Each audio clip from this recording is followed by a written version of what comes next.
Здравствуйте, в эфире телеканала «Итоги дня», в студии Надежда Саханская. Коротко о главных событиях. В день юбилея на якутском газоперерабатывающем заводе запущена новая газофракционная установка. Легче дышать. В Якутске начали производить сжиженный медицинский кислород. Расскажем подробнее. Приобретено и установлено современное оборудование. В Нюрбинском районе проведено переоснащение первично-сосудистого центра. Поиск новых форм. Наши коллеги расскажут, насколько подорожали сборы в школу. Реализация социальных программ. Узнаем, как продвигается строительство парка будущих поколений. 55-летие отмечает газификация Якутии. В рамках празднования юбилейной даты была запущена новая газофракционная установка на якутском газоперерабатывающем заводе. Событие завершило комплексную модернизацию предприятия, которая была начата в 2019 году. Комплекс призван повысить надежность подачи газа потребителям с помощью дополнительной осушки природного газа. Кроме того, будет увеличено производство сжиженного углеводородного газа с 7 до 14 тысяч тонн.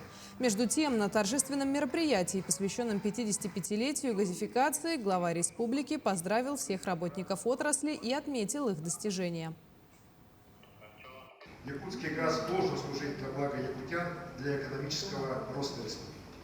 Мы рады, что находим в этом вопросе понимание федерального центра, ощущаем поддержку газовых компаний, которые работают на нашей территории, и, конечно же, будем дальше идти вперед.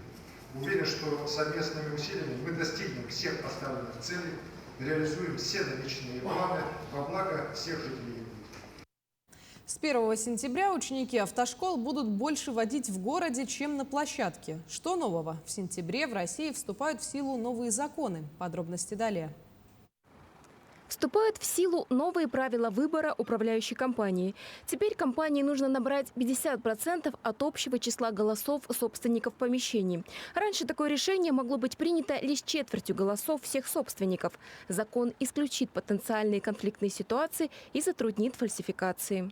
При оформлении покупок и услуг граждане могут не предоставлять личные данные, не сообщать свою контактную информацию. При этом продавец или предприятие обязаны предоставить свой товар или услугу. За невыполнение этого правила для юридических лиц назначен штраф в 50 тысяч рублей. Обновятся примерные программы обучения в автошколах. Для категории «Б» увеличат количество часов на практическую подготовку в городе, а вот время на площадку, напротив, сократят. Изменятся и требования к водителям в ходе техосмотра. Например, их освободят от необходимости предъявлять аптечку, огнетушитель и знак аварийной остановки. Учителя будут заполнять меньше отчетов. Появится четкий перечень документов, которые должна предоставлять школа. Все остальные бумаги преподаватели смогут не заполнять. Таким образом, у учителей будет больше времени для непосредственной работы с учениками. Олеся Васева, медиакомпания «Алмазный край». Кормозаготовительная работа в республике продолжается. Наибольшее отставание от плана наблюдается в Верхоянском районе, где заготовлено всего 32% от основного плана. Также в Кобяйском районе заготовлено 33% из запланированного объема. Об этом заявил заместитель председателя правительства республики Михаил Никифоров. По оперативным данным, по состоянию на 1 сентября скошено 299 тысяч гектаров и заготовлено более 321 тысячи тонн сена, что от общего плана составляет 72%. В части организации мобильных бригад всего работает 206 мобильных бригад по всей республике. План заготовки составляет 48 919 тонн. Предусмотренные финансовые средства в размере 80 миллионов рублей на сегодняшнюю дату направлено 15 районам на сумму 66,6 миллиона рублей. Оставшиеся часть 6 муниципальным образованиям финансовые средства будут доведены в понедельник на следующей неделе. Сотрудники акционерного общества «Алмазы Анабара» посетили очистные сооружения Айхала. На своем желании они рассказали в ходе опроса «Голос Алроса». Цель – познакомиться с технологическим процессом очистки сточных вод и водоподготовки предприятий соседнего алмазодобывающего региона. Пожелание было услышано. Айхальские специалисты организовали ознакомительную экскурсию, а также познакомили коллег с технологическими схемами объектов, показали операторские пункты, откуда ведется контроль над всеми процессами коллегами и посетили лабораторию. Как отметили гости, такой обмен опытом повышает культуру производства и профессиональные навыки технических специалистов. Перейдем к эпидобстановке. Почти 700 новых случаев COVID-19 выявлено в Якутии. 2 сентября 689 новых случаев коронавирусной инфекции. География выявленных случаев следующая. Якутск – 418 заболевших, Мирнинский район – 40, Мегино-Кангаласский – 39, Хангаласский – 35. Еще в 20 районах республики зафиксировали от 19 до 2 заболевших. В Якутске начали производить сжиженный медицинский кислород на базе Саха-Агроплема. Куда отправили первую партию, узнала наша корреспондент Галина Чекурова. В результате создания собственного производства сжиженного кислородного газа у республики появится возможность в удовлетворении потребностей для лечения не только больных коронавирусом пациентов, но и заболевших другими инфекционными заболеваниями, такими как оспа, любыми холерными заболеваниями, а также обычной пневмонией. Данное поручение было, конечно же, было дано с учетом той ситуации, которая сложилась у нас во время пандемии в Республике Саха-Якутия. Не хватало медицинского кислорода на всей территории республики, поэтому мы, аграрии, наше государственное бюджетное учреждение Саха-Агроплем взялось за это дело.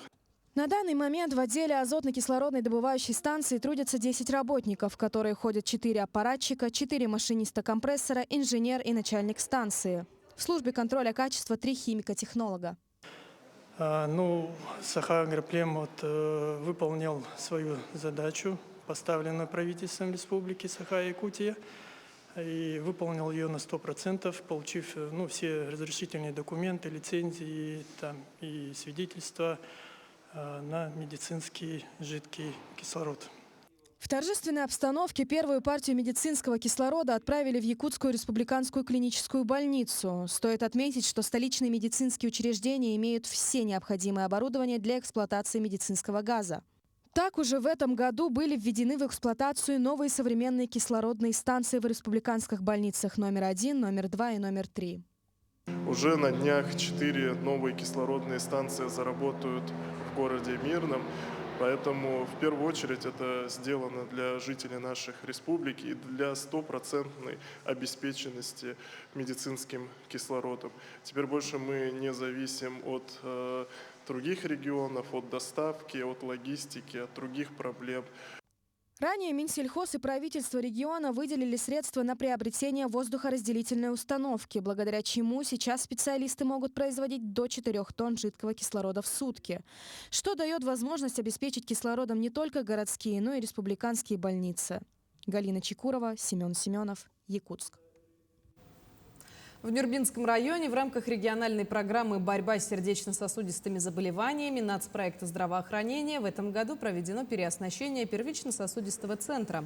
Всего на эти цели было выделено 59,5 миллионов рублей, приобретен и установлен современный компьютерный томограф, УЗИ-аппарат, функциональные кровати, а также впервые в район поступили реабилитационные оборудования. Аппараты позволяют начать первичную реабилитацию больных с инсультом и инфарктом с первых дней заболевания, что позволяет намного улучшить качество лечения после таких тяжелых заболеваний. В прошлом году начался у нас капитальный ремонт здания лечебного корпуса. В этом году он продолжился и закончился. Также в прошлом году поступила модульная конструкция Хаурлинской врачебной амбулатории. И в этом году также такого же типовой модульной конструкции будет установлена врачебная амбулатория в селе Кундядя.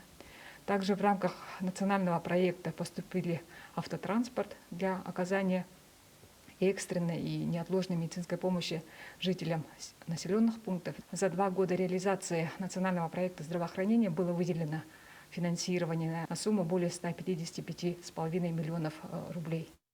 Растениеводы Ленского района получили дополнительные выплаты из местного бюджета. Весной руководство района приняло решение выделить денежные средства на выращивание сельхозкультур, равные региональным субсидиям. Вопрос продовольственной безопасности сегодня стоит в первой очереди. А Ленский район с переходом в группу сельскохозяйственных должен наращивать обороты в производстве. В конце августа были подписаны соглашения, и те крестьянско-фермерские хозяйства, которые прошли конкурсный отбор, получили доп. Финансирование из районной казны. По очень таким сложным обстоятельствам сократились крупные два хозяйства Ленские Зори и Джерба. Мы стараемся сохранить площади и вот нацелены на то, чтобы еще и их увеличить. В связи с этим в этом году глава района и с депутатами решили помочь нашим растениеводам и увеличили ставку субсидий на картофель и овощи.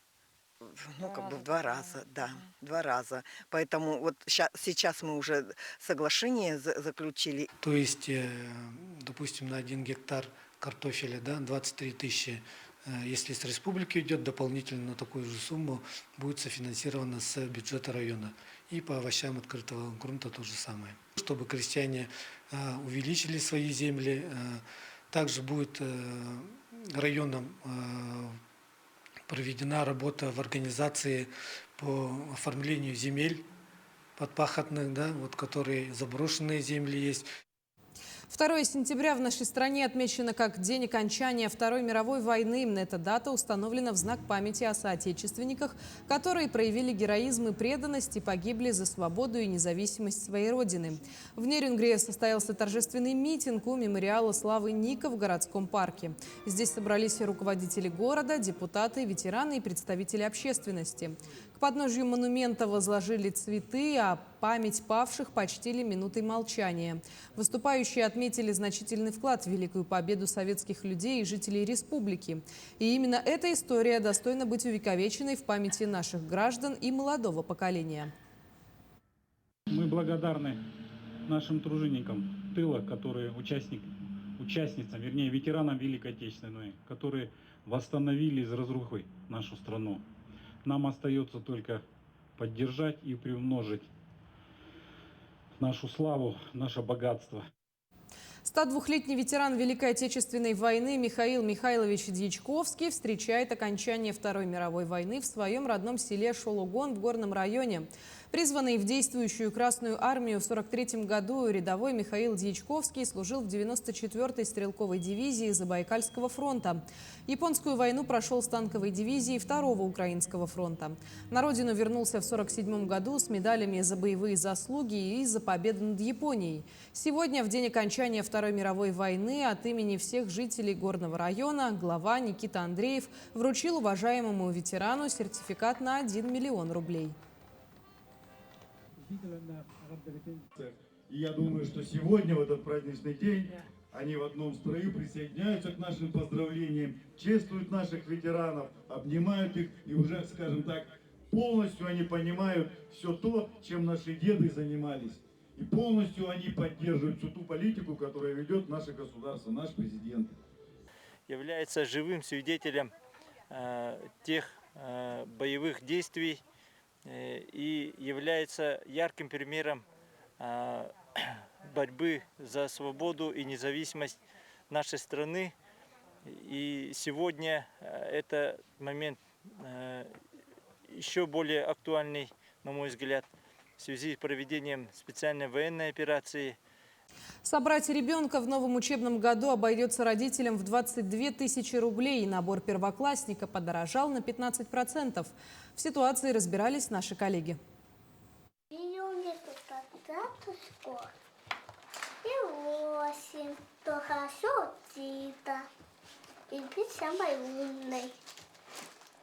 Лилия Картамышева уже не раз собирала школьный портфель и перебирала чистые тетрадки. В этом году она первоклассница. В многодетной семье Картамышевых от 1 сентября пойдут в школу 3. И каждому нужно купить канцелярию и одежду. Мама школьников Светлана признается, собирать детей в школу с каждым годом дороже. Тетради рабочие стоят 6 тысяч на одного. Плюс еще тетрадки такие нужны, другие. Плюс школьная одежда – это или сарафан, или, как сказать, там 2, как я, например, взяла. Вот, там 3,5–4 тысячи. На одного ребенка у многодетной мамы ушло около 23 тысяч, и это не предел. В течение года нужно докупать и канцелярию, и школьную форму. В июле в Росстате провели исследование. В этом году набор первоклассника обойдется родителям в 23 тысячи. С прошлого года сумма выросла на 15%. В базовый набор входит только необходимое. Районная администрация тоже готовится к учебному году. С 2009 года действует социальная программа «Мирнинский район доброжелательный к детям». Из бюджета выделяют средства на школьные принадлежности и канцелярию для многодетных и малообеспеченных семей. В этом году закупили 152 набора. Малоимущих семей у нас по району около 1000, поэтому помощь она нужна семьям для того, чтобы именно собрать детей. Канцелярские наборы подорожали, поэтому чтобы подготовились достойно к школе. Неравнодушны к таким семьям и в Ленске. В реабилитационном центре для несовершеннолетних работники каждый год проводят акцию «Помоги собраться в школу». Любой житель города может купить школьные принадлежности и принести в центр для детей, которые оказались в сложной жизненной ситуации. Участие в акции принимают предприятия, организации и предприниматели. Люди приносят разные канцелярские товары, вещи для школы. И вот мы собираем первоклассникам, вообще портфели дарим. Собираем в школу и отвозим. Где отвозим, отправляем в районы. Сюда к нам приходят семьи и забирают свои портфели или пакетики. Помочь многодетным и малообеспеченным семьям можно и в Алмазной столице. В торговом комплексе «Бубльгум» установили бокс для канцелярии. Акция продлится до 9 сентября. Анна Брянская, Александр Еремин, медиакомпания «Алмазный край». Акционерная компания «Алроса» продолжает работу по реализации своих социальных программ. Уже в ноябре в Намском районе заработает новый дворец культуры, а в Якутске идет строительство современного парка. Подробности в следующем сюжете. Много лет подряд почти в самом центре Якутска был пустырь. Сейчас же на нем активно ведутся работы. И буквально через 3 года здесь вырастет большой современный парк будущих поколений. В 2021 году вновь подписано соглашение между Фондом будущих поколений и акционерной компанией «Алроса». Документ предусматривает реализацию проектов опережающего развития республики, строительство объектов социальной инфраструктуры, создание условий для гармоничного развития и раскрытия творческого потенциала детей и молодежи. Одним из объектов, построенных в рамках соглашения, станет парк будущих поколений в Якутске, на территории которого также разместится и молодежный центр. Для молодежи предполагаем такие довольно интересные культурно-образовательные программы совместно с Национальной библиотекой республики, совместно с другими резидентами. Мы планируем проводить образовательные программы, связанные с тем, чтобы формировать в детях навыки 21 века, связанные прежде всего с креативной индустрией, с креативной экономикой, с тем, чтобы ребята развивали в себе предпринимательские навыки. Строительство парка идет полным ходом. Уже забито свайное поле из 174 свай. Закончено обустройство системы охлаждения и установлены защитные бетонные плиты. В этом году планируем завершить работу по ростверкам и провести закуп материалов металлоконструкций в частности. Да, проект такой необычный, нового типа парк. Такой событийный, включающий в себя зоны отдыха, парки, прогулочные зоны, велодорожки. Будет эксплуатироваться круглый год, зимой каток, летом скейт-зоны и так далее. И если парк будущих поколений якутяне в полной мере увидят в 2025 году, то жители Намского района уже в ноябре этого года смогут посетить новый современный дворец культуры в селе Намцы, который также построен за счет акционерной компании «Алроса». Уже практически завершены работы по внутренней отделке здания и благоустройству территории. Осталось добавить последние штрихи, и дворец культуры распахнет свои двери. Население Намского улуса, села Намцы, десятки лет ждали открытия строительства этого объекта.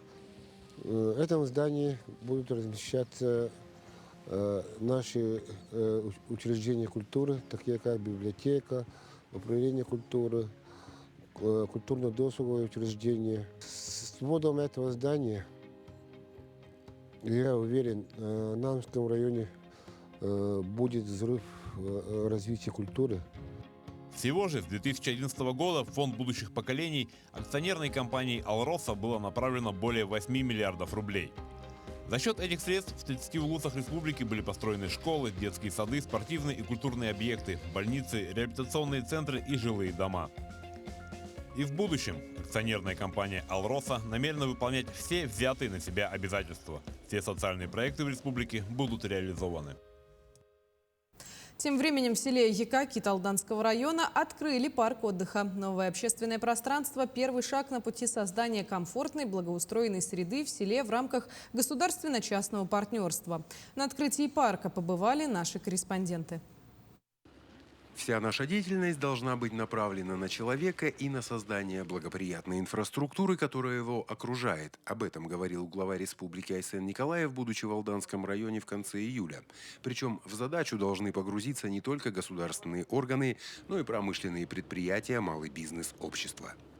Это вопрос не только государственно-частного партнерства, это в целом, вот еще раз говорю, создание такой среды, создание такого образа мышления не только предприятий там крупных, да, но это и в целом и власти, и общество, и малый бизнес. Все должны работать над тем, чтобы вот соответствовать этим требованиям. Тогда все получится. Следуя вектору развития территорий и наказам граждан в селе Екакит, где проживает без малого 300 человек, ввели в строй парк культуры и отдыха.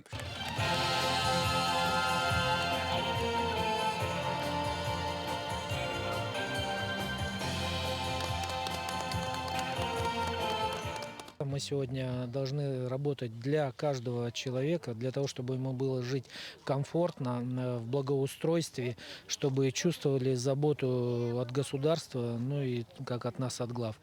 Практически единственным местом работы в Екаките является агропромышленное предприятие, которое имеет благоприятные условия для развития. Уже сегодня здесь производят экологическую чистую сельхозпродукцию, которая востребована жителями района. Постоянную поддержку агропредприятию оказывает компания «Железные дороги Якутии».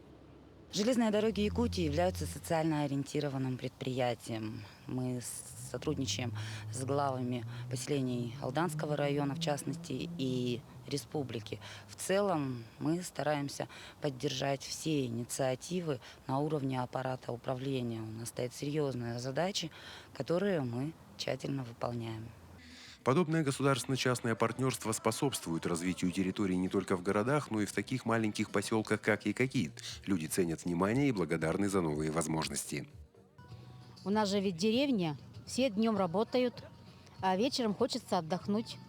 С теми же внуками. Внуки все лето здесь у нас катаются. Это у всех внуки. Это сейчас, 1 сентября, разъехались. А вчера было много детей еще здесь. Все катаются вот на этом асфальте, на самокатах. Очень даже хорошо. По словам главы поселения, парк культуры и отдыха продолжат оснащать новыми зонами, а в планах совместно с железнодорожниками возвести в Екаките мемориал в память об участниках Великой Отечественной войны. Руслан Павлов, Александр Лукин, село Екакит, Алданский район.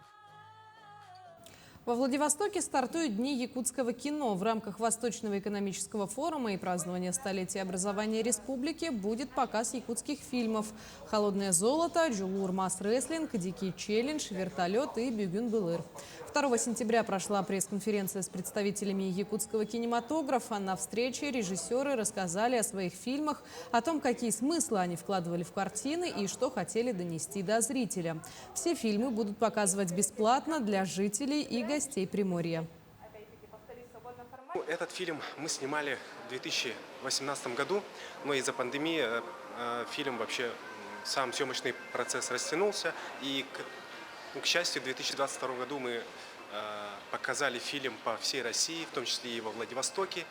Но те, кто пропустили фильм, сегодня и завтра, и послезавтра будут вообще смотреть фильмы, которые вот вышли в этом году. И я очень рад, что наш фильм «Джулур Мас Рестлинг» участвует в этом мероприятии. К этому часу это вся информация. До встречи в эфире.